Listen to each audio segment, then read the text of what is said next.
Good morning and welcome to Unfiltered Vision News, bringing you the news unfiltered Monday through Friday, 7 to 9 a.m. Eastern. My name is Dr. Ashaki Noni Nichols, and I will be your host. So happy Thursday Eve or Friday Eve. There we go. Happy Friday Eve to everyone out there. Happy Thursday.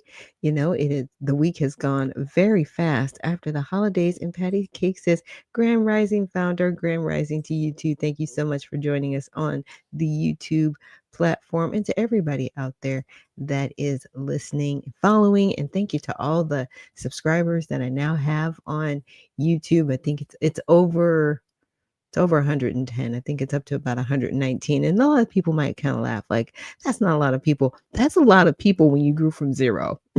I'm just saying. It is a lot of people, and I appreciate every single subscriber that has taken the time again to subscribe to the channel. So with that, let's get into our kids corner for this morning. Shiny toys, cool clothes, and a big house. But one day he learned that being liked isn't about what you wear, it's about who you are. Not even with the coolest lunchbox and snacks, Zivy sat alone. He wondered why. No one wanted to sit with the richest kid in class. One morning, Zivy saw a boy named Timo helping a girl who dropped her books. No fancy shoes, just kindness. That moment changed everything. Zivy brought his newest robot to school, hoping to impress. Timo didn't care about toys. He cared about stories and sharing snacks. Zivy told Timo about feeling lonely even with all his stuff. Timo listened, and that felt better than any toy ever did. One afternoon, Zivy laughed, not because of a toy, but because he felt seen. That day, he stopped chasing approval and started being himself. Zivy learned that being rich isn't about money. It's about kindness, friendship, and being true to yourself. That's the kind of rich that lasts forever. Yeah. And a lot of us, again, even as adults, we go through this, being seen. And at the end of it, we do need to remember to just be ourselves, you know, because, I always say this, I'm not for everybody. I am really not. Everyone, but for the people that do, I should say, get me, those are the best people that I have because they get me. And it's okay for the people that don't. Everybody's not supposed to get who you are, but always remember to be your authentic self, you know, being, I should say, the best person that you can be. And that there is wealth in that. And so, with that, we're going to get to honoring God with our body. And so, God, please guard our thoughts in our minds. God, help me to fix my thoughts on what is true and honorable and right and pure and lovely. Oh, sorry. Right and pure and lovely and admirable. So I will think about things that are excellent and worthy of praise. God, please protect my ears and help me to listen to your voice. God, help me to be quick to listen, slow to speak, and slow to become angry. God, please protect my eyes from sin's damage. God, I make a covenant with my eyes not to look lustfully. God, please protect my mouth and help me to speak life. God, set a guard over my mouth. Lord, keep watch over the doors of my lips. God, help my hands to serve generously. God, help me to do good to everyone and especially to those who belong to our family in the faith. God, please help look over my reproductive organs and help me to honor you with my body. God, help me to honor you with my body. God, please help me to walk in your path. God, let your word be a lamp for my feet and a light on my path. And so that is something that, again, I just want it to be our focus every day, that we need to make sure that we're honoring God with our body, and it's our whole body. I know sometimes when people think about the body, they don't think about their lips and their mouth, right? They don't think about the words that they say. They don't think about where their feet should be going or what their hands should be doing. So those are the things that I want to make sure that we are focused on. Now, we're going to get into it. I know there's been a lot of follow up on what's been happening in Minnesota, especially, right, with the fraud, and there's a lot going on. But I always, I was thinking about it, right before I came on the broadcast. What I try to do is I try to make sure that we're following, right, what's going on out there, but also bigger picture, right? Why are we so focused on this right now? We could be focused on anything else, but we're not. Why aren't we? Right. And so, one of the biggest things that everybody was crying about just a few weeks ago before the Thanksgiving holiday was the Epstein files. Sorry to bring up the sore spot, but everybody was. Now we're over here to the Somali thing. Now it's just like the biggest thing taking over. But I want to, I will be showing some videos from Fox News, but they bring up a good point of who's covering what and who's not covering certain things that are going on right now. So it's very telling when news outlets are covering something or not, and also how long this has actually been out there, and how, in my opinion, Fox News, they were talking about it, but they hadn't been hammering it. So, I mean, as much as they want to kind of throw shade, it's like, don't throw shade if you don't, if you can't come with the receipts that you were actually, doing the coverage as well. So let's get into the first video. Says he's open to the Treasury Department's investigation after millions of taxpayer dollars reportedly made its way to a terrorist group in Somalia. When the President of the United States sets up and tweets 150 times after midnight and targets certain people, it's not a coincidence that they're targeting Minnesota. If they want to help us, I welcome that. I think they do an investigation, find out, but I don't think anybody in here really believes their motive and their timing is about actually doing something about this. The failed VP candidate is questioning the Trump administration's movements, but members of Congress say this is all about protecting Americans and their money.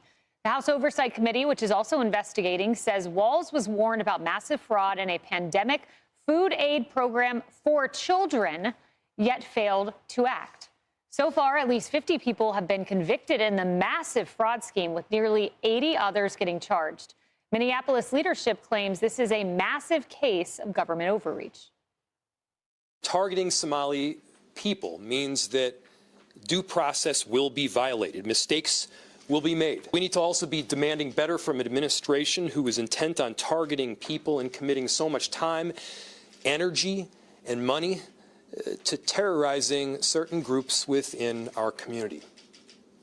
That's not American. If there is anything that is, a violation of someone's human rights or civil.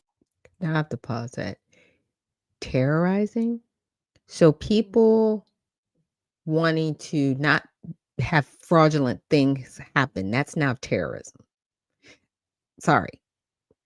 Sir. Like, y'all are under investigation. That's not terrorism. It's very interesting how they keep using words out of context and nobody's calling them on this. It's very crazy to me. Hey, Black Flag, thank you so much for joining us this morning and reposting the stream on X. And he says, great day, Black Americans. Thank you so much for joining us. Rights, excessive force, or anything like that, they absolutely have a duty to intervene as police officers. What are they talking about? I mean, that first speaker was Jacob Frey, the mayor. And let me just quote the New York Times. Let's clear this up. This is not some right-wing investigative story targeting Tim Walz. No, New York Times says it's staggering in its scale and brazenness. This story, it's been happening for 5 years, and they wasted up to $1 billion, this is New York Times, in taxpayer money. That is more than Minnesota spends annually to run its Department of Corrections. That's the New York Times. Tell that to Jacob Frey. Look, they're lying to you. In short, since 2019, primarily when Tim Walz became governor, to now, Minnesota's government has become a pseudo-criminal run enterprise. Another set of numbers that matter: from 2019 to 2023, Minnesota's SNAP payments, $509 million in 2019, 174% rise from 2019 to 20. 2019 to 20, and 1.5 billion plus in 2023. What happened in Minnesota that required that much of an increase in outbound SNAP money alone from that program? The fact is, they didn't choose to ignore. They simply closed their eyes to the waste, the fraud. A restaurant owner should not be stealing $250,000 in COVID funds, in one example, millions of dollars. Now we have the outbound money going to Al-Shabaab, going through the NGOs, going through these. When you're stealing money from children, Tim Walz, which is what your administration let happen, and it's going overseas to terrorists, don't blame Donald Trump. Yep. There's something I'm quite confused about. 2022 is when Merrick Garland started charging in this case. 2022. That's a lot of years ago. But yet the media somehow didn't discover the story. And then we find, I'm going to answer my own question. Let's look at this. Now that this has been covered by the New York Times, 0 minutes of coverage on ABC, 0 minutes CBS, less than 1 minute NBC. Harris, this has been going on since 2022. Where is the investigative journal? And this is very telling. Extremely telling. Because I'm like, this should not be partisan, right? This should be a matter of, hey, this has been going on. Why aren't you guys on this? Why aren't you talking about it? Why aren't you informing the individuals that watch your outlets, right? There are some people, they don't want to watch Fox News, but that doesn't mean they shouldn't have information. I mean, this is something that needs to be exposed. Okay? It's happening. And I'm not saying it's not happening other places, because trust me, there's a lot of crime that goes on in the United States. White collar crime is huge. Okay. We even found that out with like the whole Bitcoin thing a couple of years ago. But unfortunately, it still came around to Democrats because the money that was grifted through it was some type of cryptocurrency. A lot of those individuals, and they were high profile individuals in the Democratic Party, they were getting donations from that monies that were stolen from other people, from their investments. Okay. His name escapes me, but he was a gentleman, Bernie Madoff. Yeah, he had a Ponzi scheme that was going on for decades. And it collapsed finally when he wasn't able to pay people anymore, because he was also spending the money that he brought in. People really thought that they were buying investments and shares and everything, and nothing was happening. He was just literally getting money from people and recirculating it, and it all fell apart. Yeah. So I'm not saying that there aren't things out there like that going on. There are. And they always happen. And that's why we, hopefully have an FBI and a DOJ to, make sure that we get those kinds of criminals to stop doing that kind of stuff. Right. But what is really harmful right now that's happening is these are programs that are supposed to help people in need. And we've had one isolated community that has taken advantage of the system. I think that's where people are kind of, I don't want to say it's not so much shocked, but they're like, why are you doing this? Why are you doing this when we actually welcomed you into our country? We not only did that, we decided to take care of you, and actually we are propping you up, right? We're propping you up with our welfare system, because a lot of these individuals, they're on welfare for anywhere from 8 to 10 years after they come here.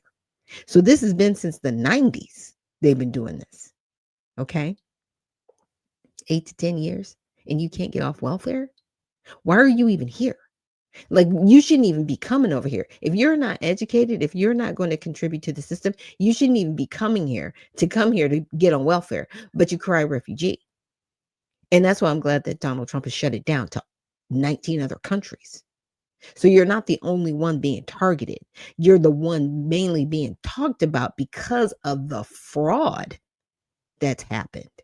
So we'll get more into, the Somalis and their hurt feelings behind this. But, you need to talk to your people and say, we shouldn't be committing crimes here in a country that has actually helped us, not harmed us. Okay. Maybe we should talk about that. And Minnesota Facts and Only Facts, thank you so much for joining me this morning from X and reposting the stream. For ABC News for years in the Twin Cities, and the start of that was really the start of when we would see East African nations like Somalia coming over. And they had very good social programs in Minnesota. And so that was a magnet for them. And they came, and many were beautiful families. But what came with them were all of those connections that the Islamic State had, both outside our country and tied to some of those East African nations, and inside with al-Shabaab, that militant group that's on our soil. So you saw a lot of recruitment, and Minnesota had a problem with this, and they knew that they did. 2007, 2010, they knew that it was growing. They didn't call it. They didn't. And so as it began to grow, those young, mostly men, were picked up, at least a dozen of them that we know of, maybe more. And those trials began by ISIS. It became a problem there. So if they were willing to ignore the veins of radicalization and terrorism in the state of Minnesota, why should we be surprised that they would ignore $1 billion+ You know what else they ignored, Harris? The Somali gangs. So it's not just about al-Shabaab. The Somali gangs in Minnesota that prey on their very own community that Ilhan Omar ignores. I have police officer sources there that have been telling me this for years. They're a voting base. You know, Kaylee, and I remember, because I was at the White House during this time, during COVID, and there were so many questions that came to me about the Paycheck Protection Program, which was there to support small businesses, to keep American citizens on payroll. And there was so much criticism of that, just to keep people working, keep American citizens getting paid. All the while, the press was totally turning a blind eye to this. Yeah, and the reason why a thorough investigation into this scandal is so important is because it's really a perfect case study of the many failures of progressive governance. You had mass migration without any assimilation at all. You had racialized politics that pressured people not to say anything about the lack of assimilation. And then you had bureaucratic mismanagement of taxpayer funds, and then the total drive of any real accountability from the people who mismanaged those funds in the first place. You don't see any sort of apology from Tim Walz. Hey, Minnesotans, I'm sorry for wasting $1 billion by letting the Somali community do this. That is a major scandal. And, you know, it's not just Minnesota. And I will just say really quickly, to your point that this had been known for years, there is a group of state employees in Minnesota who said that they flagged this for Kamala Harris's campaign in the DNC when she tapped Tim Walz. And they said nothing about it. And there's a reason why Brooke Rollins yesterday in the cabinet meeting said that she's going after other blue states who are refusing to turn over SNAP data. It is because this is not just a Minnesota problem. This is a California problem. This is a New York problem. Our taxpayer funds are being exploited and abused, and we need to get to the bottom of it. And, you know, at the heart of each of those states, Cheryl, is I was shocked to read this in the New York Times. The episode has raised broader questions for some residents about the sustainability of Minnesota's Scandinavian-modeled system of robust safety net programs sustained by high taxes. No. Yeah. Bingo. You want to bankrupt the city of Minneapolis? You know, go right ahead. But look, this is the tip of the iceberg, guys, on this investigation. I have a well-placed source that told me that the fraud is everywhere. It does point back to the Somali community, to be clear here, because of the al-Shabaab connections. But we're talking about Michigan. It's happening up in Canada. The same fraud schemes are going on in Canada. To your point about the Minnesota Department of Human Service employees, yes, they warned the Harris campaign, but they also warned Tim Walz specifically, and they were gaslit. They were ignored. They've been very vocal about it. And I don't know, thank you, the New York Times, for finally catching up to what everybody else already knows. But to your point about the politics, you know, Walz is running for governor again. That's right. So he has every reason to get in front of the cameras right now and decry all of this. Right. Because he needs the money. If you don't have the Somali community, as you know, Harris, if you don't have them behind you, you don't get elected. You can't win in the Twin Cities. You can't win the state. And look, Senator Tom Emmer, Republican running up there, yeah, he's got plenty to say right now. So Walz had better speak up. Otherwise, he won't be in that race. Oh, to be a Democrat, you can take taxpayer money intended for children, get it to terrorist groups unwittingly, and then have an aiding and abetting press corps. Like, wow, that's how this country works. Hey, everyone, I'm Emily Campagno. Catch me. Very scary. Very, very scary. I'm like, whoa. So people aren't covering this, and my goodness, you guys. But the interesting thing that they said at the end, if you do not have the Somali vote, you're not going to win the governor's seat? So you mean here in America, in one of our 50 states, is dependent upon a completely different ethnic group? They're not even, you know, native to our soil, and they're determining elections? See, that says a lot about the capitulation of Americans and politicians here in America. But again, this is a part of the replacement migration theory. Do we not think it's going on? Are we just going to sit around and go, oh, no, that's not happening? That's, conspiracy theory. No, it's not. They literally sat there and said, if you do not have the Somali vote, it will be difficult for you to become governor in an American state. That's disgusting. I need these people up off the soil yesterday. Get out of this country. Get out of this country. And Dr. C says, I knew it was happening elsewhere too. Yeah. And that's the thing. Like they were saying, nobody's covering this. And Uncle Coolwater says, what is the percentage of Somalians in Minnesota? How many of them is it really? And good morning. Good morning to you too. I know we're just getting right into the conversation. I think I did this a couple weeks back. I will have to see and check. But because I remember I wanted to know like about the Somali community, and I think I was looking at more so of who in the Somali community was on receiving aid, right? And I wanted to look at their economic contributions. Yeah, because I was looking at the fraud screen, and that was like right during the Thanksgiving holiday. So like around the 24th is when I, kind of really jumped on it and said, okay, something's going on. This is kind of an issue, right? This is kind of an issue. But yeah, it kind of broke out, and it says, let me share my screen here really quick and get on to these next videos. And Dr. C, she's so cute. She says, yes, greetings, founder. Greetings to you too. I know we just get into it on the show. And Patty Cake says, the population is so large in Minnesota that their state flag is now Somalian. Yeah, they did that too, guys. Like, this is gross. Like, I need Minnesota.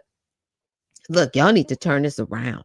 I don't know how many other people are living there, but when you have so many people there that they're determining, who gets elected in our major offices, right? Like the governorship and this fraud and stuff going on. It's just not working out. It's just not working out. So here's the population. So, and this is as of 2020, right? So we're like 2025. So I guess 2030. Yeah, that'll be the next time we do our census because we do that every 10 years. So the population is anywhere from 170 to 250,000 Somali-born plus U.S.-born children, right? Largest cluster, Minneapolis, St. Paul Metro, which is anywhere from 80 to 100,000, right? So they're in Minnesota, but they're not necessarily all in Minneapolis, but there is a large portion of them in Minneapolis. So I hope that answers your question, Uncle Coolwater. But yeah, and 50 to 60% of them live below the poverty line. Okay, so their median incomes are anywhere from 25 to 35,000. If that's the case, they're mostly majority on welfare. That's why they're on welfare. But here's the thing, during COVID, and there was a lot of money floating around. That's when you see the majority of the crime going on because they really thought they were going to be able to hide it. And that's just my opinion, allegedly. I think that was when they were going in there, but I've got another timeline also to look at. And Dr. C says immigrants shouldn't be in political offices. They shouldn't be. They shouldn't be sheriffs. They shouldn't be anything. But, they're doing this, right? Because again, it's replacement migration. Like a lot of what's happening is not an accident. That's what I need us to realize. This is on purpose. Okay, this is not an accident. This isn't just happenstance, like, oh my gosh, we just tripped and fell over all these people. No, this started happening in the 90s when they were brought here. There was already remittance fraud in the 90s, just a few years after they got here. Okay, so this is not a community that is just like so upstanding and all these things. They're not. And I'm not going to sit here and act like, oh, we need to feel sorry for them. No, I don't feel sorry for any refugees that come here because your country was falling apart and we had mercy on you. I'm never going to feel sorry for you. Now, I can be compassionate and I can mercy, but I'm not going to feel sorry for you. God doesn't even feel sorry for you. He doesn't. He has compassion. He has mercy. Doesn't feel sorry for you. Okay. As human beings, we all have the ability to, pick ourselves up by the bootstraps, as everybody likes to say. But nobody's telling that to the Somali community. And how dare you ever, I don't want to ever hear anybody say about an American Negro that we are welfare queens. When you have over 50% of these people in one state in particular on welfare, they're not Black. They have melanated skin. They are Somali. And I am putting them in their box. Okay? Because that's where they love. Yeah, they love Somalia as long as they're not there. Okay? And people are going to be deported in mass. And they think, well, we're Americans. No. You're naturalized.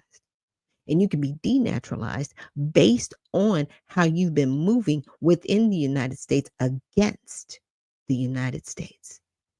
And don't think that the people that took the money, see, there was the people that made the crime happen, but then there were the other people that were complacent and took the money. I was actually watching a video earlier, and I didn't get this clip, but there was a gentleman. He works in the Minnesota area, Black American, or I should say American Negro. And he was like, I noticed when I was going to a lot of these homes, right, that there were new cars in front of homes where there were HUD homes. And I know there were HUD homes because, when I, get my, duties and people call in, I know that they're HUD homes, but they were predominantly Somali descent. Okay. And they predominantly had brand new cars. How do you have a brand new car and you're on HUD? Yeah. Yeah. They've been defrauding the government in order to prop up their community. Plain and simple, short and sweet. And it needs to stop. So here's a timeline of the scandal to get into it quickly. So in 2009, there were early vulnerabilities identified. A state report flags risk in the federal child care assistance program, setting the stage for later exploitation. No major actions taken. So somebody came up and, in Minnesota and said, hey, we've got loopholes here, basically, where people can get things that they're not supposed to have. Are we going to do anything? Nobody did anything. Now, that was in 2009. Now, we fast forward to 2020, their fraud schemes proliferate. Okay. During the pandemic, like I said, during the pandemic, it was wild and everybody knows it. Everybody in this chat, y'all know. So, loose federal rules on child nutrition and social services enable fake nonprofits to bill millions for unprovided meals and care. Feeding Our Future alone siphoned $250 million. Warnings from DHS employees to Governor Tim Walz's administration are allegedly ignored. So people were telling Tim Walz, like, look, there's something wrong here. You need to look into us. Nothing. Right? And Uncle Kawada say, either the white community is on the Somali unethical practices or the white people are not getting out to vote. There's no way Somalians should be determining who gets in any office. Maybe in their region um, needs more research. Oh, absolutely. Like they got the mayor, the white dude. And I saw this video and I might have to bring it up tomorrow. He's speaking in Somali language. He's speaking in their dialect. At last I checked, we are in America. And the language is English. I think Donald Trump earlier this year, he made an edict through his executive order. We are an English speaking country and the language is English. Everything in English. Why are you speaking it to these people in their native tongue? They're in America. Now, if you want to go to Somalia and do that, that's fine, but you're on American soil, not ever. I mean, these people are capitulating to the umph degree. Like, what do they have on the European people in Minnesota? Like, they need to do a deep dive on this one because I'm telling you, it's crazy. Now we fast forward to January 20th, 2022. Federal raids launch major probe. So this has been going on for a while. FBI and IRS raid 20 locations in Minneapolis tied to Feeding Our Future. Initial charges against 5 defendants. Media coverage begins locally in Minnesota public radio. So the major outlets like ABC, NBC, CBS, even, Fox News, they weren't talking about this. Huh? They weren't on it like this. Okay. So March 2023, the first major convictions, early guilty pleas in Feeding Our Future, one defendant sentenced to 17.5 years. Did you guys hear about somebody getting 17 years for this? No. National outlets at NPR cover it as one of the largest COVID fraud cases. Nobody was talking about this. Now, in December of 2023, now this is 2 years ago, this is still under the Biden administration, largest Medicaid fraud charges. Minnesota AG Keith Ellison indicts 3 individuals for $11 million in Medicaid theft via fake home care billing, the biggest such case in state history. Now, recently, this is the one that the judge overturned. This is that case. And the AG is going back to appeal it.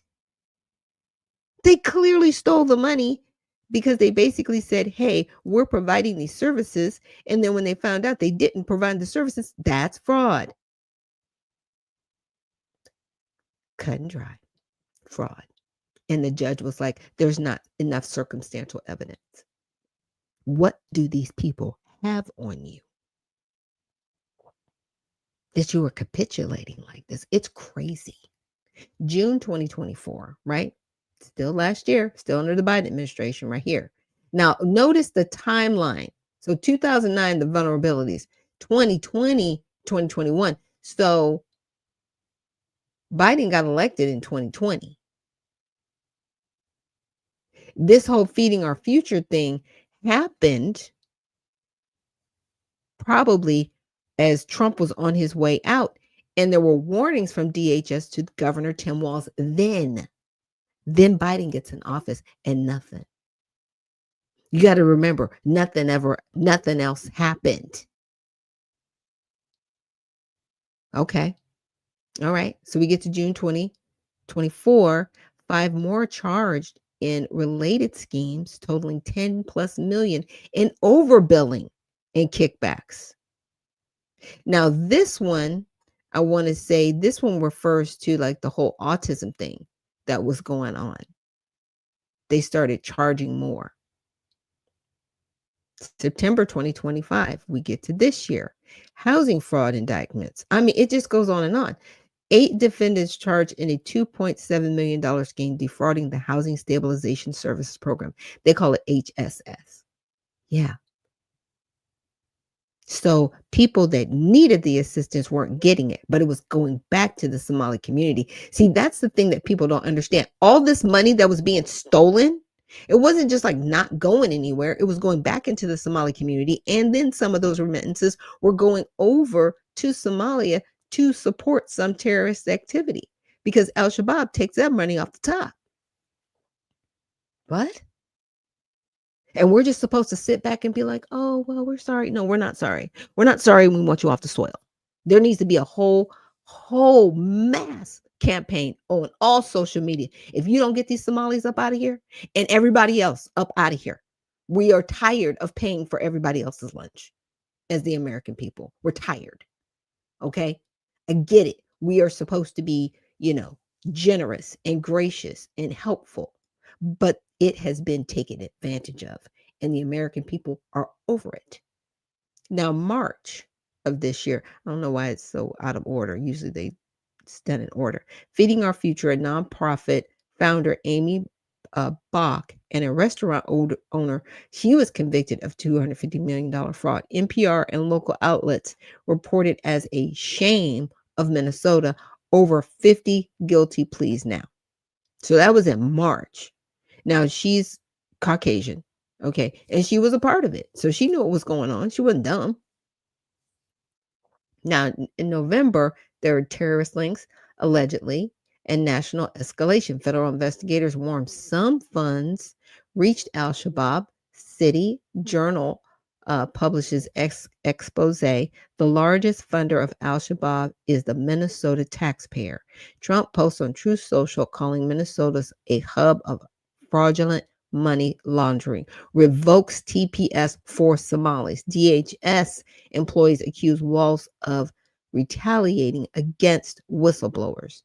Now we're here. We're in December now. Somalis against Pan-Africanism. Okay, and you're saying all of these programs created post George Floyd went to Somalians. And here's my thing.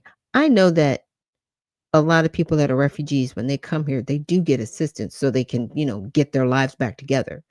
But when you start using it as a lifestyle, but then you don't only do that, you start using it in nefarious ways. Now, they might not have seen it that way. They might have seen it, well, our people are poor anyway. Let's take some of this money and make sure that our people benefit from it, right? There's a way to do that without doing what you did.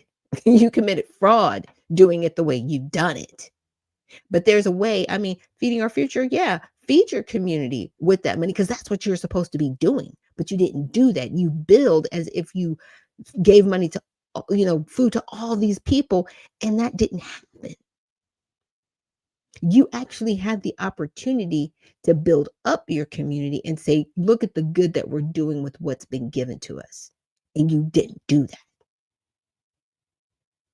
Okay? Maybe that's not who y'all are.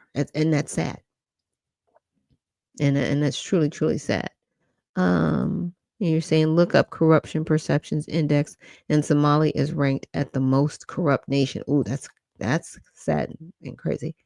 And loans, home ownership, and things like car is given to Somalians under their refugee status. Oh, okay. I didn't know that. Thanks for letting me know.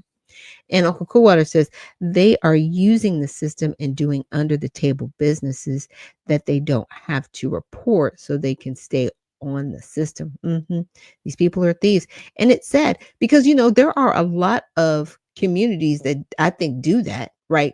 In smaller ways. They just took it to the next level. They were just like, just out there with it, right? So the New York Times investigation ignites outrage. So how fraud swamped Minnesota's social services system on Tim Walz's watch. Now, this was at the end of November, which is basically a few days ago. We're not even a week away. Details the $1 billion plus losses over 5 years. $1 billion in 5 years? Like, that's just wild. Coverage explodes. Walz defends on NBC's Meet the Press 78th defendant charged. So at this point, they've got 78 people that have been charged. By December 1st, new charges and political fallout. Tony Robinson indicted for $1 million plus grant fraud. House Oversight Chair James Comer, we're going to watch a video with him, launches a probe into Walz's handling, demanding documents by December 17th. Fox News reports DHS employees warned DNC about Walz in 2024. So there were warnings about this person and nothing's been done. It's crazy. Now, the media bias claims community backlash. Fox News notes ABC, NBC, CBS, Evening News skipped Walz's role. Trump calls Somali immigrants garbage amid feud with Representative Ilhan Omar and Walz. Somali leaders brace for ICE crackdowns. That's the end December 3rd. Treasury probe confirmed. Secretary Scott Bessent announces investigation into al-Shabaab links. House Budget Chair Jody Arrington blasts Walz. PBS and ABC cover Somali community response. Interesting. They covered the response of the Somali community, but they're not covering any of the fraud investigation going on. Again, what is going on? What is really going on? And continued scrutiny. Discussions intensify. Polls show 56% of Minnesotans believe Walz hasn't done enough. Federal probes expand to SBA-linked networks. Now, it is a Democratic-run state. Hate to go back to it, but yeah, y'all's party is wild. Wild. And it's sad because people really, they want to do things right. They want to, be associated with a party that's doing good, right? That's actually benefiting other people. And a lot of people gravitate towards the Democratic Party because they're like, well, they're not racist like the Republican Party. At least over here, there's a diverse group of people that, are, connecting.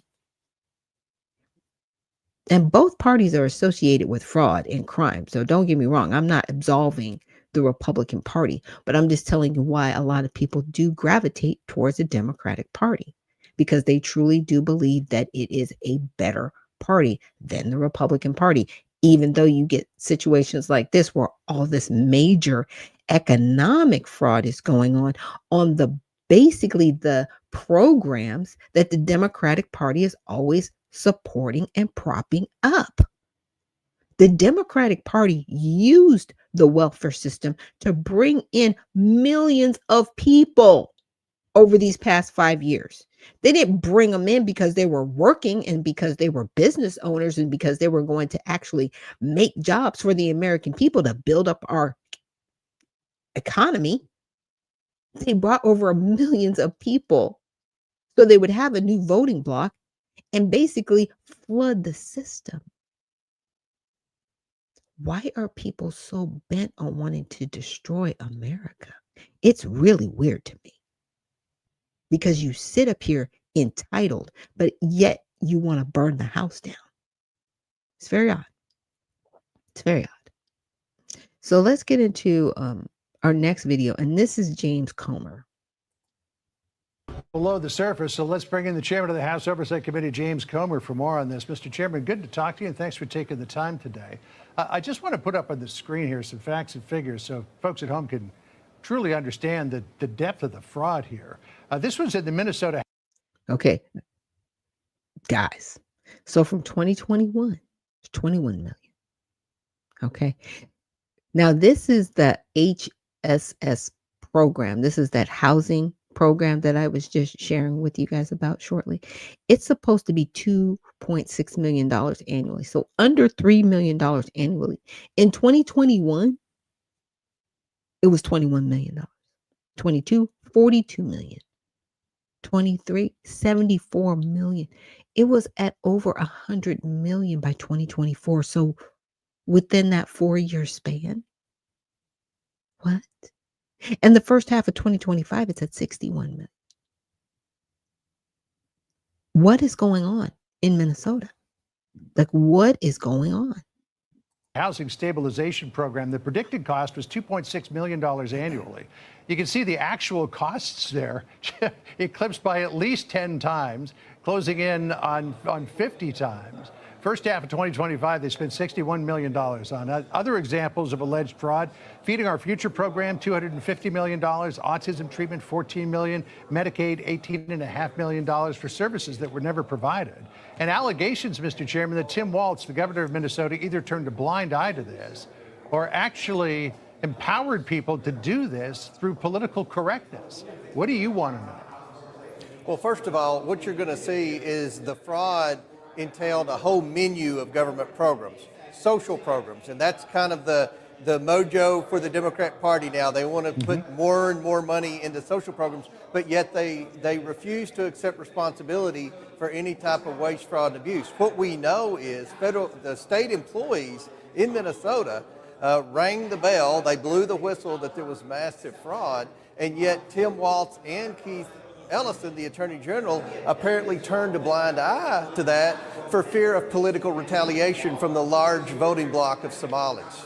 Yeah, well, you just pointed that out, what the employees of the state were saying. This is from the Minnesota Department of Human Service employees.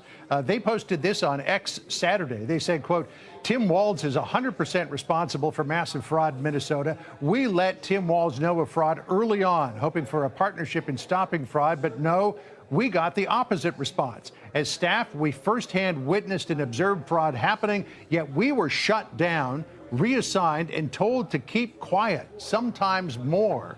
There are even allegations, Mr. Chairman, of retaliation against whistleblowers here. Well, sure, what it sounds like. If you disregard someone and reassign them to another position, that's retaliation. And, you know, Democrats used to say they protected the state and federal employees who worked for the government. But what we found is anytime you blow the whistle against the Democrat, you face retaliation. That's wrong. But the whole fraud scheme is wrong. And we want to bring those state employees in. We want to talk to them. We want to see all the correspondence that was had between the state agencies and the governor and the attorney general to see why they did not do anything at that particular moment. Such a disregard for taxpayer dollars is criminal in itself. But to do it for political gain, that's even worse. Hopefully, we can set an example and hold people accountable for this type of negligent abuse of tax dollars, because I think this is not just a Minnesota thing. I think you're going to see this in other blue states that all they talk about, these Democrat governors, is more and more social programs, more and more SNAP benefits, more and more Medicaid, but yet they refuse to admit that there's any level of fraud. So hopefully this is the tip of the iceberg, and I think this investigation could lead to many more investigations in other states and hopefully finally some savings of taxpayer dollars. Yeah, you would think, you know, if they're doing it in Minnesota, that's not the only place where it's happening. For his part, here's what Governor Walz said, defending his actions or lack thereof. Listen here. My message is simple on this. You commit fraud in Minnesota, you're going to prison. I don't care what color you are, what religion you are. Anybody who wants to help us in that, we welcome that. But sitting on the sidelines and throwing out accusations, and let's be very clear, demonizing an entire population and lying to people about the safety and security of this state is beneath that. Just got a few seconds left, Mr. Chairman. Your response to that? I mean, this is happening right under his nose. He's trying to play the race card here. He's trying to play the discrimination card. No, the problem is Tim Walz. The problem is he was warned of this massive amount of fraud, and yet he turned a blind eye for political reasons. That's why he turned a blind eye. So we want to stop this from happening, obviously, but we want to find and hold people accountable for allowing this to happen and see if this is being replicated in other states. All right. Well, we look forward to the results of your investigation. Thank you for spending time with us today, Mr. Chairman. Thanks for having me. Yeah. Okay. And Uncle Coolwater says the Democrat Party is the party of unethical lifestyle, and a lot of them probably practice unethical things. The blue do what you want to do party. And I know he kind of said that because a lot of people say blue no matter who. You know, that's just how they vote. And he says, but the leadership of America is some kind of stupid too, right? They are the ones who invited all their enemies onto their soil. So what do you expect is going to happen when people come here with a revenge mentality and you let them through the back door? Absolutely. I was actually listening to Sonny Johnson over the weekend, and she was saying pretty much just that. You invited these people here. You invited them. They didn't just come here illegally and just somehow get. No, you invited them here. You knew who they were. You knew what they were about. You knew they were not going to assimilate. So the bigger question becomes, why did you even bring them here in the first place? Now, we have to take this back to the 80s and 90s, because there was a point before 1965 where we had a moratorium on our borders, where we didn't have anybody coming over here. Okay. But you have to take it back to the Rockefeller Foundation, right? You have to take it back to this socialist mentality. And we're going to get into that a little bit after we take a short break. But yeah, this is what's happening. They have invited the enemy in here and then wonder why things are happening. It's really crazy. So let's get into this short video. And this is one of the leaders in Minnesota. I almost said Somalia. Lord. He is Somalian. Okay. But he is one of the leaders in their community. Is racist, xenophobic, Islamophobic, and we are going to fight that. It's not racist to fight crime and fraud. It's righteous. Omar thinks Trump has a crush on her. I would say the president's obsession with me and the Somali community is really unhealthy. It's creepy. And I hope that he gets the help that he needs. Now, I always find it fascinating because, Mayor Brandon Johnson, he does that a lot too. He'll turn it around and be like, "Are you okay? Are you mentally well?" Instead of answering the question, he'll literally turn it on the reporter he's talking to. And he does this a lot. And he makes it seem like they have a mental issue when he's responding to them. And now I see Representative Omar trying to do the same thing. No, our president, he's 79. And he stuck it to you. He called you garbage. And he called your people garbage. And he said, you need to get up off the soil because you're not benefiting anybody here. He's not obsessed with you. He wants you off the soil. So he no longer has to discuss you. And a lot of us we're with that. But to say that he's racist and xenophobic, and they want to use all these phobias, Islamophobic. Nobody's talking about your religion, sir. You brought that up. It's not xenophobic either. And he's not a racist when it comes to talking about your community. Okay, he is talking about a specific block of people. Because, like I've always said, racism is something that you have to do in order to be a racist. You got to be involved in an act of racism. But people use it today to demonize other people and to kind of shut conversation down. And so that was something that I wanted to really talk about with you guys today, because I was like, come on. And Spud, oh, good morning, Spud. He says, good morning. Wasn't a coincidence Tim was chosen, right, as the running mate with not going to do something for only Black people? No, we know what you're talking about. You're hilarious. They turn into mental health evaluators, which is so crazy, right? But again, I wanted to go to I wanted to share this with you guys really quickly, because I was like, define racism, xenophobia, Islamophobia, because to me, the people, they use this when they want to shut down conversation. They just want to shut the discussion down. So I'm just going to call you names. I mean, I even had somebody in my chat the other day and they were just calling me all kinds of names and different things. I'm like, you're not going to shut down my conversation. This is my show. Stop. Really? Like, we're not going to do that here. You can say what you want to say. I don't have to read your comments. Right. And even in my comments, they were just like, yeah, I know you're not going to read it. And I was just like, why are you even here? But people will do that. I mean, me being called a racist is like super laughable. because I haven't been involved in any acts of racism. So I know I'm not a racist. And I find it hilarious how, and trust me on this, you're going to see this a lot. Somalis are going to be, well, we're Black people. Nope, you don't get to hide under the American Negro. I'm going to tell you that right now. You're not Black. And this flat Blackness thing, this is very telling right here.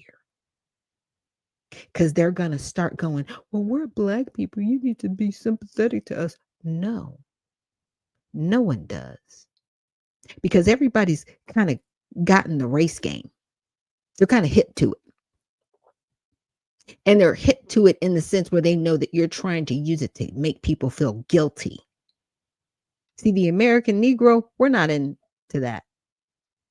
We're into delineating and making sure that we are taking care of our home, which is America. Okay? Right here. We're not trying to take care of people overseas. We're not sending remittances anywhere. We're right here in America. That's not your story. That's not who you are. That's not what your people are doing. You want to benefit from America, and then you want to send it somewhere else. But don't you ever call yourselves Black. And that goes for everybody. That goes for people from Somalia, from Jamaica, from Haiti. Just because you're a melanated, you are not an American Negro. That is not who you are. Stop trying to hide, especially when you've committed fraud under the race card. Nope. You don't get to do that. You don't get to make anybody on this soil feel guilty about what you just did. Sorry, nobody's doing it. Okay. So racism. Now it's interesting because it definitely gives a definition that is more of what we see today, right? And it includes this is grok, prejudice, discrimination, antagonism directed against a person or people on the basis of their membership in a particular racial or ethnic group, typically one that is a minority or historically marginalized, more formally in sociology and law. It is often defined as prejudice plus power, right? Meaning prejudice backed by institutional or systemic power, right? Because I was like, define this for me. Everyday usage, a negative comment, stereotype, joke, policy criticism, or statistical observation about a racial or ethnic group is often labeled racist, even when no malice or belief of racial superiority is present. They'll just say it. Like I've even heard even people in the LGBTQ plus IA, they'll be like, you're a racist. I guess what? We're not even talking about race here. This is about sexuality. Like, what are you talking about? But they just throw it out there. Again, because it's weaponized use. Calling someone racist is one of the most powerful conversation enders in modern discourse. Once the label sticks, the accused is often expected to prove a negative, right? Prove you're not a racist. And further discussion of the original topic is derailed. Just like I said, with the LGBTQIS people, if you were to say to them, like, what are you talking about? I'm not a racist. Well, then prove it. You have to say that we're great. I'm just paraphrasing here, but that's like this conversation has nothing to do with race. And that's an example of how it can be weaponized. And Freedman Chief Justice Reparations. Thank you so much for reposting the stream and joining us this morning from X.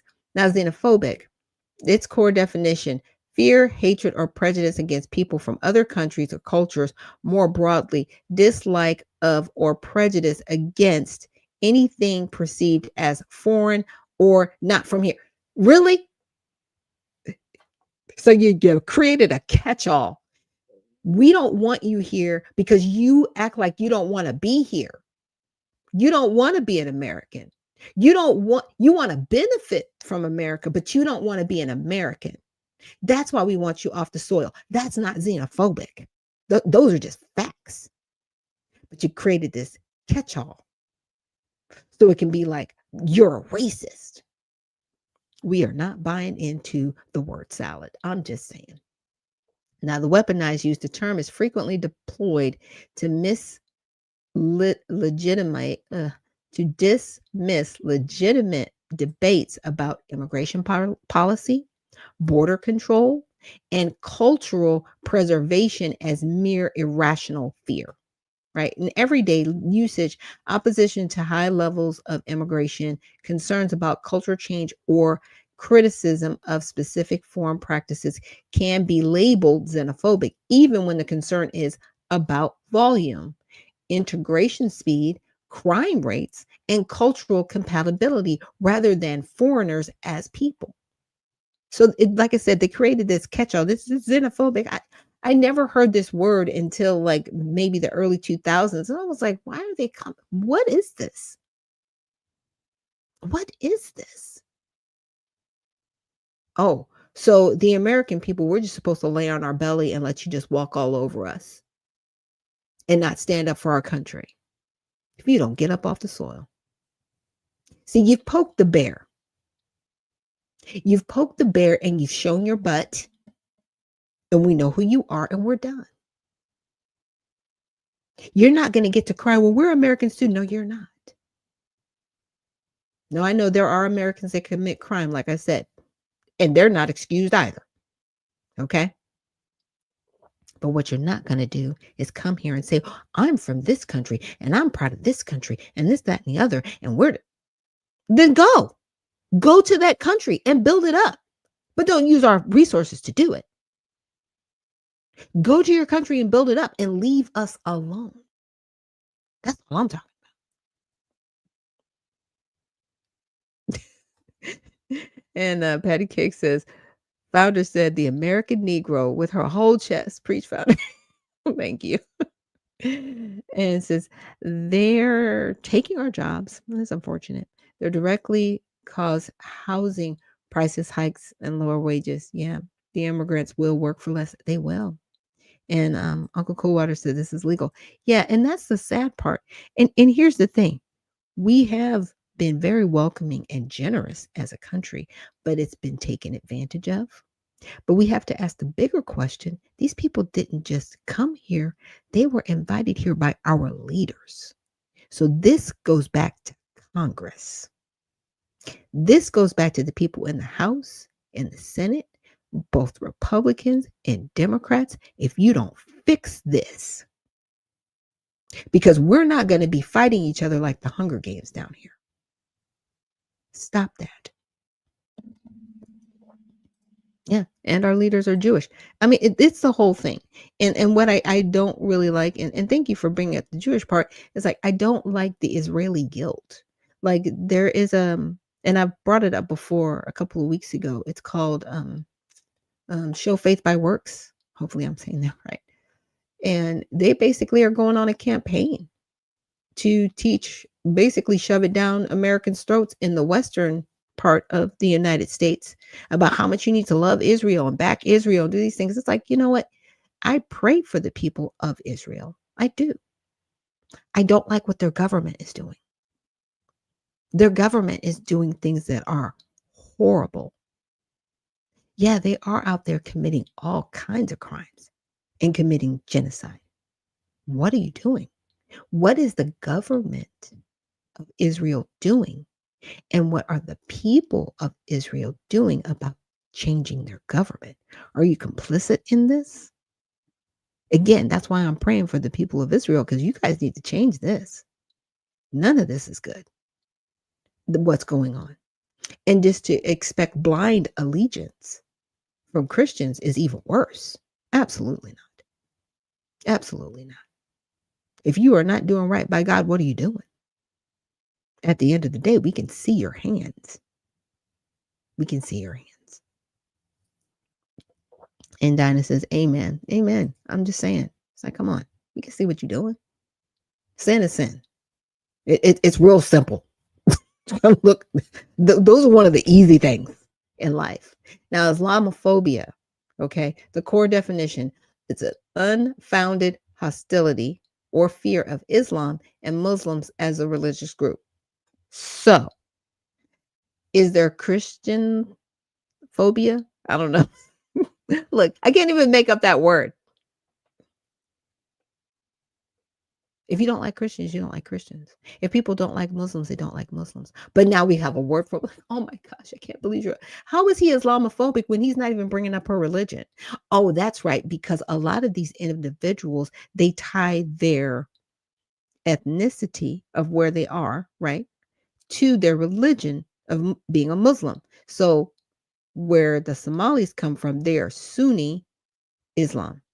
Okay, but because of the interweaving of that theological stance, it is tied into who they are as a people, right? So if you don't care for people that are Somalia, then you're automatically Islamophobic.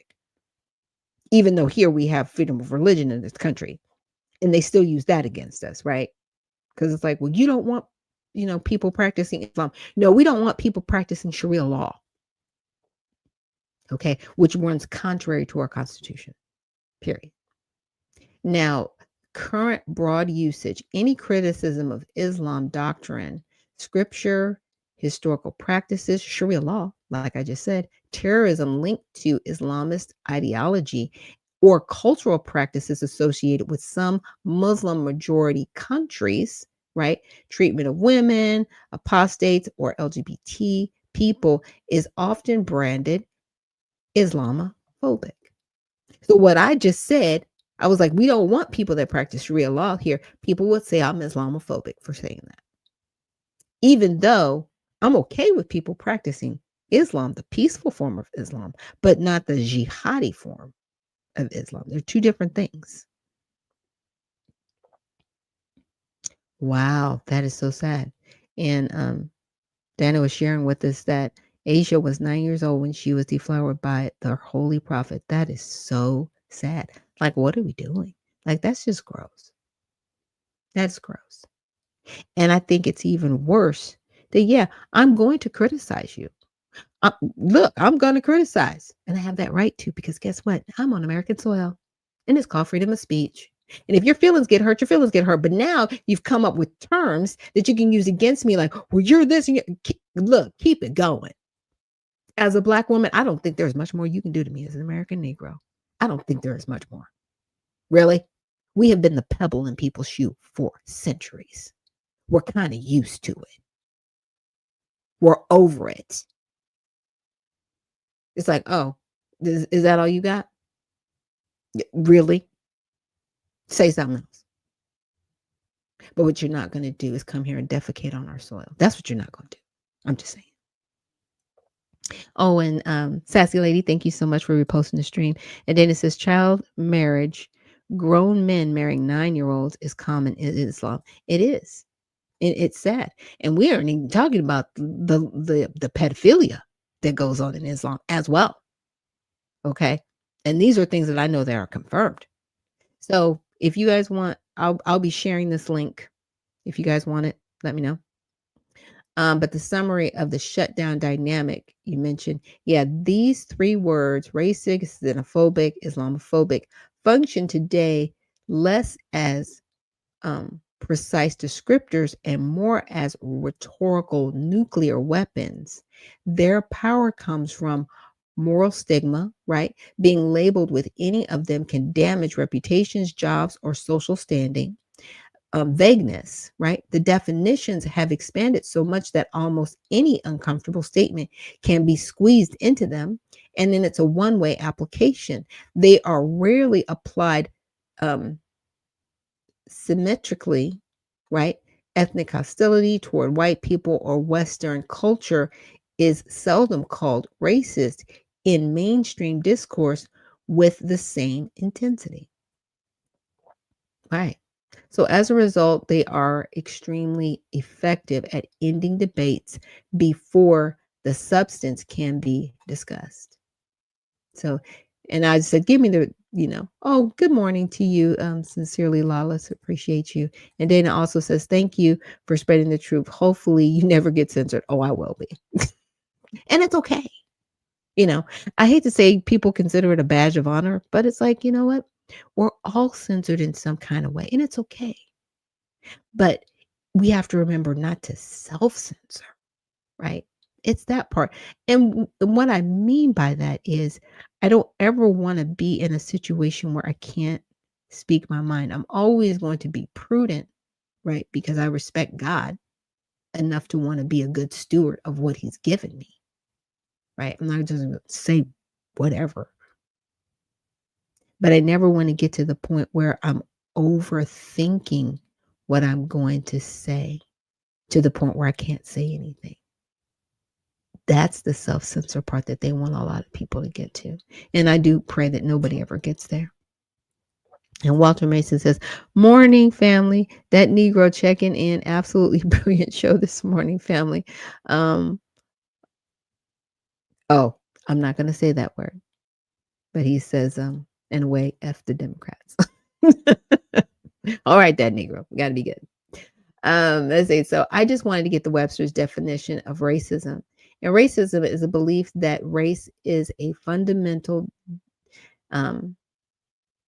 determinant of human traits and capabilities, that racial differences produce an inherent superiority of a particular race.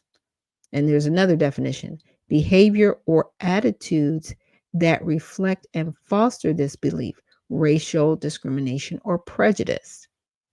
Another definition: the systemic oppression of a racial group to the social, economical, or political advantage of another, specifically white supremacy, right? And here's another definition: a political or social system founded on racism and designed to execute its principles. Okay, now racist, the person who's executing this, right? As a noun, a person who believes and adheres to or practices racism. Like I've always said, racism is a verb. Racist is the noun. So if you call somebody a racist, what do? You can't just throw this word out without any proof. Now, there used to be a time in history where you called somebody a racist, it was defamatory, because you would have to prove what you were saying. But because a lot of our structure here in the United States, because it's based in race, right? And you did use it to disparage one group over another, you made another group superior to another. I've already brought up the case where it showed this. That's the problem. It has happened in our structure. So now we have a group of individuals from other countries coming over here, and they want to point the finger and say, well, you're being a racist because you're not agreeing with me. That's not what the word even constitutes, right? It doesn't. A racist, a person who believes in, adheres to, or practices racism. You got to practice it, right? You've got to be a part of it. So would I be practicing racism if I outpriced particular individuals, but I gave a break to others? That could be considered racism, right? It could be. It's hard to prove, but it could be. I'm just using that as an example because redlining is real and it happened, right? It even happens still today. A Black person may have pictures of themselves in their house, and their house will sell for less than if somebody believes that a white person lives at the house. Those are facts. It's happened. It's been documented. And Dr. Harriet says Somalians are practicing racism using our identity. Oh, they are, and they need to stop, and we need to call them out on it every single time. I have footage of Representative Ilhan Omar saying, well, I'm a Black woman. No, you are not. You are Somali. And there's well-documented speeches about you, how you're calling yourself a Somalian. And you stand up for Somalia and how you're going to work for Somalia inside the United States government. I'm not being hyperbolic. She has said these things. You are not us. You are not an American Negro. And they need to stop playing the victim, because they're not victims. They're victimizers. They're predators at this point. You're predators. You took advantage of us, and you need to get up off the soil. It's very easy. That does not make me racist. That makes me an American standing up for America, and I do not want people hurting America. That's not being prejudiced. That's not being discriminatory. You hurt our country. You're not assimilating. You need to leave. Plain and simple. It's real easy. Right? And so I'm going to go down. Like I said, I will share this link so you guys can see it. But at the end of it, it says, so yes, reserving racism for actual race-based supremacy or systemic race-based oppression and using ethnic prejudice, cultural incompatibility concerns, discrimination, etc., would make discussions far more honest and less emotionally radioactive. The current inflammatory use of racism hasn't reduced prejudice. It has mainly created a climate where people are afraid to speak plainly. And that's all that is. You know, Ilhan Omar calling the president, he's a racist. You know, at a certain point, he's just going to own it. He's just, can you see Donald Trump sitting up there? I sure am. I am a whole racist. Thank you for reminding me. But on to the next thing. Do you know what I'm saying? Because he's just that kind of person. Like, he would just own it. And everybody be like, oh my God, he says he's a racist. But then it would be like, okay, what acts of racism has he been involved in? Now you got to prove that he's a racist to even justify saying it. At that point, it would be like, okay, you're just name calling to name call. So now we just got to own it. I'm going to own Islamophobia. I'm going to own xenophobia. Just own it. Does it matter? You're using it out of context anyway. Does it matter? That's the thing. They're getting words to just not matter. It's crazy. But anyway, let's take a quick break. And when we come back, we're going to look at Chicago and what's going on there. So thank you so much for joining me here on Unfiltered Vision News. And we'll see you on the other side.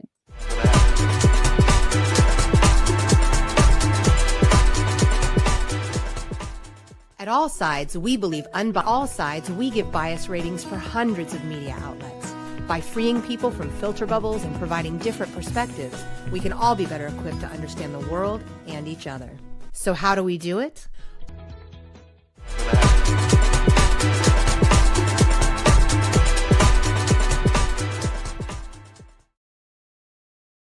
And welcome back to Unfiltered Vision News, bringing you the news unfiltered Monday through Friday, 7 to 9 a.m. Eastern. My name is Dr. Ashaki Noni Nichols, and I will be your host. And Dan the man says, how are you? I'm doing well. How are you? Hello. And Walter says, you're right, founder. I apologize, but this is absolutely diabolical. He says, I am literally trying to be less triggered by their anti-American Negro rhetoric. Yeah, because guess what? Again, it's stuff to do to trigger you. So remember when we were kids and we were outside and people were just like, you're stupid, you're dumb. And it would just, people were trying to get a rise out of you. Right? And that's what I look at it as. People just trying to get you emotionally involved in their nonsense. It's like, I'm not doing that. We're not doing that. But what we will have is an intelligent conversation, because what you're not going to do is play victim and cry the race card, because you have no race to hide under. If you are here from another country, you do not get to hide under race. Stop it. Stop it. They don't want to be Black. Somalis do not claim Blackness ever. They can't stand us. Yeah, I might have to bring up some videos. I'm just saying. And Walter says, I absolutely love the American Negro terminology, founder. Oh, thank you. Appreciate that. Get your American Negro money, founder. Look. And we're the only group of people that can claim that. I mean, we're written in legislation in this country. Like, it's amazing. I mean, for all of the hurts that the American Negro has gone through, we're documented. We're here. But what we are not ever going to tolerate is people coming into our home and defecating on our home and telling us how we're nothing. That's what we're not ever going to tolerate. You can go back to your home country, you can build it up. Hey, do your thing. But what you're not going to do is come here and take advantage of us. We're not having it. We are not having it. But now let's move on to Mayor Brandon Johnson. There's some things going on in Chicago, you guys, that we need to be aware of. Clergy came together to say their neighborhoods have been disproportionately hit hard. The assessor's office data shows Garfield Park faces a 133% increase, and North Lawndale is slated for a 99% jump. The people who can least afford to pay are given the highest bills. It means get out of town. And we're back, y'all. Thank you for watching today. Go ahead and hit that like button, my people. You know that it helps us out a ton. And of course, it helps you because it helps us keep bringing you these stories every day. Now, y'all, today we're going to be talking about your boy. You know who he is, the illustrious sub 10% approval rating mayor of Chicago, Brandon Johnson. He's been a little bit MIA lately, y'all. He hasn't been out there giving us something to laugh at too much. But he's still doing his thing behind the scenes, y'all. He's still pushing for a $21 per person head tax, which is sure to be a job killer. Yeah, that's right. It's sure. Now, I'm going to pause it right there. I know. Not to jump around. I'm going to pause it right there. And the reason why I'm going to pause it right there is because something similar happened in California, right? So the Chicago Mayor, Brandon Johnson, proposes a $21 per employee corporate head tax. So this would be charged to the business on top of the corporate taxes that they're paying. Okay. It's a head tax. Chicago Mayor proposed a $21 employee monthly. So not just one time. This is a month. So, oh my gosh, wow. On large companies to help fill a nearly $1.2 billion shortfall. Business leaders and even a former mayor say the head tax could kill job creation. Yes, because a lot of times with these investments, these businesses get tax breaks. And in turn, they hire the people, right? And then the people, they work and they put the money that they get from working back into the community. It's a good ecosystem, right? But sometimes when businesses get too much of a tax break, the burden lies on the people. Well, now they're trying to burden the companies. So they're not even going to hire the people. This dude. All right. I just wanted to bring that up. Like what was mentioned is not, a lie. Dampen any type of demand for jobs in Chicago, because would you want to take your business there? Would you want to take your big business there if they say, hey, yeah, for the privilege of working in Chicago, you can give us $21 per person per month. And yeah, we're going to spend this. You know how they're going to spend it, y'all. Not going to spend it the way they told you. And in the meantime, y'all, faith leaders, like people's property taxes have gone up so much in Chicago. They've gone so high that the clergy is coming out, y'all. They're calling on a man upstairs for help, y'all. So while your boy, he said that he was not going to raise the property taxes in his city, somehow they went up anyway. Fancy that. I'd say that he scammed the people, y'all. Maybe they didn't raise the percentage that they're charging you, but they just raised your assessments to get their money any old way. So while he's saying he's not going to raise property taxes, and in fact, he's saying, hey, we need to do this head tax so that we don't have to raise property taxes. But the property tax is going up anyway. People calling on the man upstairs for help, y'all. So we're going to take a look at both of those things today, y'all. We're going to see how the people of Chicago are lamenting their decision to go with the illustrious sub 10% approval rating Mayor Brandon Johnson, y'all. Let's go ahead and get into it. But before we do, y'all, we are launching our official Patreon. So if you want to be a founding member on our Patreon, includes a corporate head tax. Calling the tax a job killer, Waguespack sent the mayor's office a letter on November 4th with a list of money-saving efficiencies. Debt collection is a huge one, and the fact that they have $1 billion per year uncollected debt over the last 2 years is just outrageous. Waguespack says the city is owed everything from administrative court costs to parking tickets and fees. He also suggested money savings in fleet management, procurement, and health insurance for city employees. The mayor's budget team sent a response to Waguespack over the holiday weekend, telling him the ideas are not practical for the 2026 budget. So the illustrious sub 10% approval rating mayor said, hey, if you don't like my plan, come up with your own plan. So that's exactly what the opposition did. And then he said, oh, yeah, your plan won't work. You see how that works, y'all? So he's the guy who has not been able to successfully manage Chicago's budget. And now he's telling people who have a different idea, your plan isn't going to work.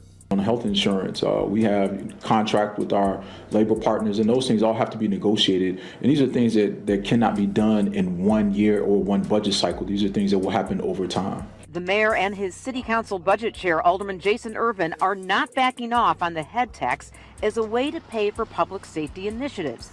The tax would charge companies with over 100 employees $21 per head.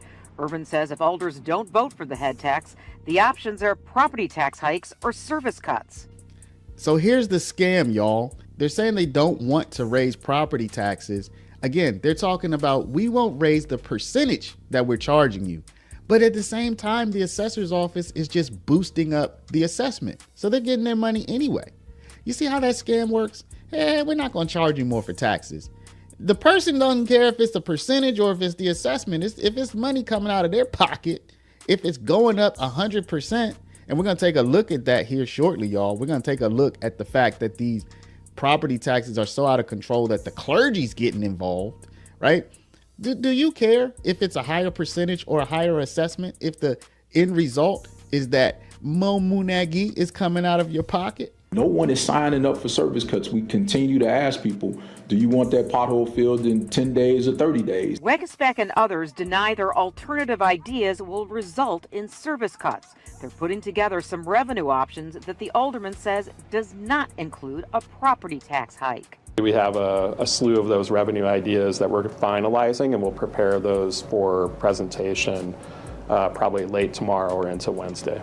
One idea is a delivery tax, but the mayor's office rejected the idea because his budget team says it needs state approval. Waguespack disagrees. City council has until the end of the year to pass a balanced budget. So you see how this works, y'all? They have to charge you more to give you the same services that you receive now.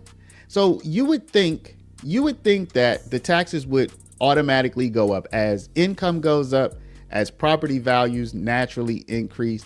Taxes will increase with that inflation, right? As income goes up, as property values increase, you would expect the tax revenue to increase with inflation, right? So if you're going to give me a new tax, if you're going to charge me something new, then you should be providing a new service.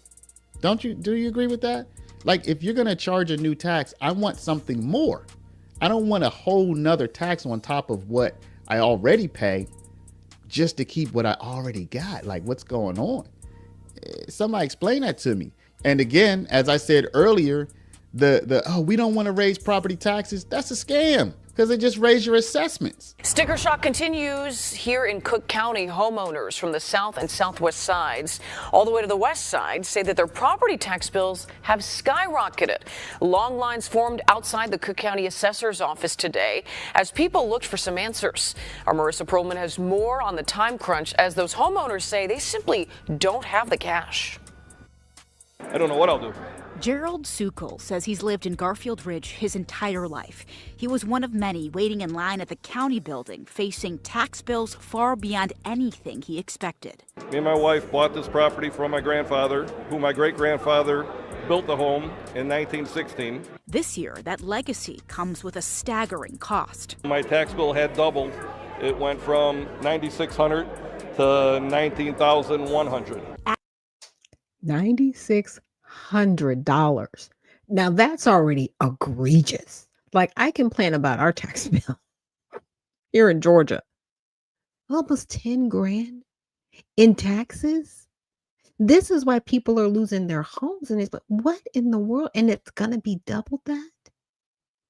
What is going on in Chicago? And your city's a mess. It's a mess. You got crime everywhere. Where is the money going? Where is the money going? There is no way that house, and this is my opinion, once a house is paid off, there should be a cap on the property tax that could be charged on that home. And it should be $500 a year. I don't care what else is going on. If there's no mortgage, and in this case, the gentleman, he bought the property from his father, who he said his grandfather had built, the house is free and clear. He should be paying no more than $500 at the very mint, or okay, we'll say $1,000 a year. That's it. But that's it. I'm sure he doesn't have any school-age children. Where's the money going? Where's the money going? It's crazy. And Uncle Coolwater says, so if Trump won't give him money to take care of the illegals, right? He's going to take the money from Chicago workers and business sector to take care of illegals. You can't make this stuff up. Absolutely. And no one's tying it back to that. And this is this is where the DOJ and the Attorney General of Illinois, you need to investigate all of this. That budget is egregious, and it needs to be investigated, because to put that type of burden on the people of Chicago it's horrible. It's harmful. It really is. Adding to the frustration, these bills arrived months late. County officials say the delay stems from a years-long technology upgrade. That means homeowners got far less time to plan, even as their bills hit record highs. And with another payment due in April, the pressure is mounting. I got to come up with this money now and then the same amount in March. County officials say this kind of shock isn't unique to one neighborhood. People are so distraught about this, y'all, that they're going to the clergy, as I've been hinting, y'all. I mean, what more can we say, people? But South and West Side clergy came together to say their neighborhoods have been disproportionately hit hard. The assessor's office data shows Garfield Park faces a 133% increase, and North Lawndale is slated for a 99% jump. The people who can least afford to pay are given the highest bills. It means get out of town. And the reasons go beyond rising residential values. It's a zero-sum game. When one group pays less, everyone else picks up the tab. The assessor's office says one big factor, as commercial properties downtown lost value, the tax burden shifted onto homeowners. The Board of Review reduced commercial assessments by big margins, but residential assessments stayed intact. After record-setting increases, the Cook County Board of Review says it has reopened its 2025 appeals window, giving taxpayers another opportunity to fight steep assessments. The board also says that it goes with the market, and if taxpayers feel their assessment is unfair, they should be sure to appeal. In the Loop, I'm Marissa Perlman, CBS News, Chicago. So this budget has to pass this year, y'all. This budget has to pass within the month of December. Last year, it was a raucous situation trying to get the budget passed, and it's shaping up to be the same this year. Again, charge you more to give you the same that you already have, or charge you more not to expand your services, but so that you don't lose the services that you already enjoy. Not charging you more because of inflation. But not to interrupt him, but just as they were saying, they're charging the residents, the people that have houses, more because the commercial buildings are losing value. Why is that the responsibility of those who own houses? But again, still not talking about the illegal population that they have there, that they are supporting. They are harboring people that are living there illegally. They call them residents. They don't, because they're not citizens. And these people are not asylum seekers. They are not refugees. They literally came here illegally. And they are still supporting that group of people. Those people are on welfare. Where does the money? Again, you're fleecing Americans to support something that they don't even want to support. Just saying. But like a whole new tax or a set of whole new taxes because we want the city to be safe. Hold up. So, what? So y'all, let me know what you think, y'all. I think the illustrious sub 10% approval rating mayor of Chicago is in for a tough time. It's going to be a crazy fight. But at the end of the day, he probably has the upper hand because he has to pass a budget. They all have to pass a budget. Let me know what y'all think. Drop a comment down below, y'all. But before you do, please stop. Hit the share button. Yeah. I mean, what's going on in Illinois is literally criminal. It really, really is.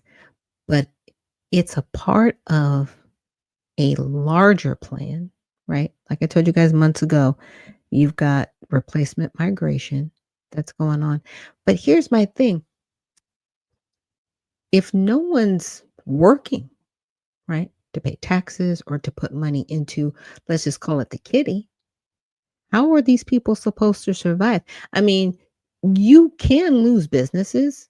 And if the businesses leave and people can't afford to live there, they're going to leave next. So what is your end game? Because you cannot just live off of the federal government.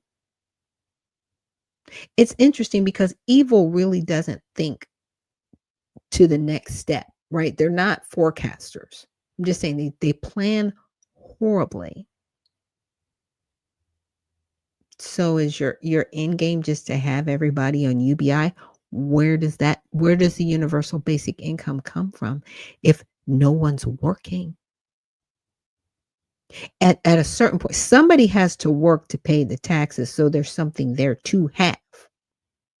If no one's working, where is this endless supply of money supposed to come from? Huh? Where there's like less than 1% of the people at the top, collecting the wealth from everybody else. Like it sounds stupid. I know it sounds stupid, but this is what they're doing. Can anybody else see this? You're literally going to charge companies $21 a head per month. All right. Now let me go back to it so y'all can see the lunacy that this mayor wants to do. It says it's a head tax, charges businesses a fixed fee for each employee under Johnson's proposed budget. This would cost businesses with over 100 Chicago-based employees $21 per month. So if you have 101 employees, because that would be right over 100, you would be paying $21 per month for each person per month just to stay in business. What? Businesses would droves would leave because it's not sustainable. It isn't sustainable. $21 doesn't sound like a lot if it was only a one-time fee, but this is monthly. So what about the corporations that have 1,000 employees or 10,000 employees? And this is crazy. And Uncle Coolwater says, once the house is paid off, there should never ever be taxes paid on it. It's your property, your house, done deal. Right. And the only reason I was saying, maybe 500 to 1,000 is because that would pay for, like your firemen, your police officers, right? Like the municipalities, your water, trash, sewer, whatever. That's what I'm talking about. That's what that $500 to $1,000 would cover, quote unquote, property taxes. And it shouldn't even be a property tax. It should just be like a municipal tax. So they can't mess with your property, if that makes sense, Uncle Coolwater. Okay. But what they're doing right now is egregious and it's harmful. It is literally economic warfare going on in Chicago. And to me, this is economic warfare with businesses. Why in the world would you do this? This is a job killer. This is not anybody running to Chicago like, yeah, I want to have a business there so I can pay $21 per head. over 100 employees. Ooh, like what? Are you serious right now? So while his proposal estimates this new tax on job creation would generate about 100 million in revenue next year and potentially more over time as the fee increases with inflation. So it's not going to just stay at $21. It's going to go up. Okay. Business leaders and city officials have long warned it's a job killer. It is. Like, what is wrong with you? Like, this dude is so much of a socialist that he is literally ready to burn the house down. Literally gonna just light it on fire, kerosene match, just what? Crazy. So taxes are imposed on Americans to ensure that when it comes to ownership of certain things, that you are never really truly own anything, right? Because if you don't pay the taxes on certain things, they will confiscate whatever that thing is. Corruption at its best. Absolutely. Now, I know, I want to say Florida has floated it around. I'm not sure if it's going to be floated in Georgia, but Florida was floating around not having a property tax. You know, of course, me and my husband were talking about it. And I said, well, if there's not a property tax, they're going to get their money it some other way. Now, we already know they don't have state taxes in Florida. So I'm like, well, what other way could they make their money? Well, they could make their money, you know, with different goods and services, depending on what those goods and services would be. That's where you would see your tax increase to level it out. But it would be a beautiful thing to never have property tax and to be able to hand that down to your children. Like I said, I would rather see I guess, and I'll call it this way, I'll call it a city tax, right? That's not attached to your property, but a city tax. So if your house is paid off, you're still paying like your water, your sewer, your municipalities, like your firemen, police officers. That makes sense to me. If your house is paid off and you no longer have a mortgage, you should no longer have to pay property taxes because at that point you own the house and the land, and that's it. That's it. Property taxes, in my opinion, are illegal. Period. Even if you are paying a mortgage because you're buying the land and the house. Okay. And there should be a city tax, but not a property tax. And that city tax should have a cap on it, and it should never go over a certain amount. And, you know, got assessors running around where your house is worth this, so your property tax has got to go up to that. It's so disgusting. And at this point in time in our country, especially when Americans need the break on their home, yeah, I think there needs to be a call to action on it. And governors really need to start figuring it out where else they can have their budgets, right? First of all, you need to stop the fraud in your states. And to me, depending on the state, I think California and Texas would be a little bit difficult because they're big. But the smaller states, like I live here in Georgia, Florida, Tennessee, like these states, you should be able to find fraud and shut it down and save the taxpayers their money. Get all of these people that are here illegally out of here. And you would have to do it gradually because I was actually listening to a space and it made sense. Get them out of here gradually and replace them with American workers. And these businesses, you're going to start being penalized for having people work for you that you know are illegal. You're going to stop doing that. You're going to stop paying people under the table, and you're going to stop paying people that are here illegally, or you're going to be fined, period. And that money that those businesses are fined, that's going to go back into those state budgets. Property taxes, eliminate them. And they should be eliminated. They should not be a moneymaker for any municipality. You are already taxing people in other ways, but there should never be a tax attached to somebody's property so that you can tax them out of their home. Because you have, people that are in their 70s and their 80s, and they're looking at losing their homes because they're on a fixed budget and they can no longer afford to live in their house. What have you done? You're disgusting people.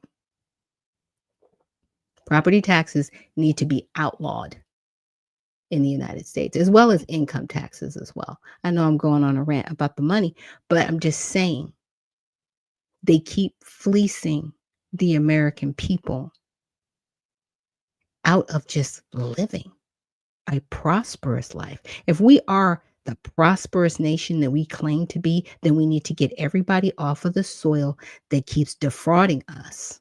Okay. And we also need to look at the fraud that goes on in Washington too. They're not absolved. Because I know there's a whole bunch of criminals in Washington, scratching each other's back and doing backroom deals and all this other nonsense. That's how these other people are able to get away with it. The people in Minnesota just didn't get away with it because they're smart. They got away with it because somebody told them what to do. And somebody got paid on the back end to allow it to happen. Now, we're going to find out allegedly if Walsh was complicit in what he knew and when he knew it. But come on now. These things don't happen like that. Not without a backdoor deal. Not without a backdoor deal. And see, we don't know the gun that's being held to the people, heads of Minnesota that are in charge right now by terrorists overseas, allegedly.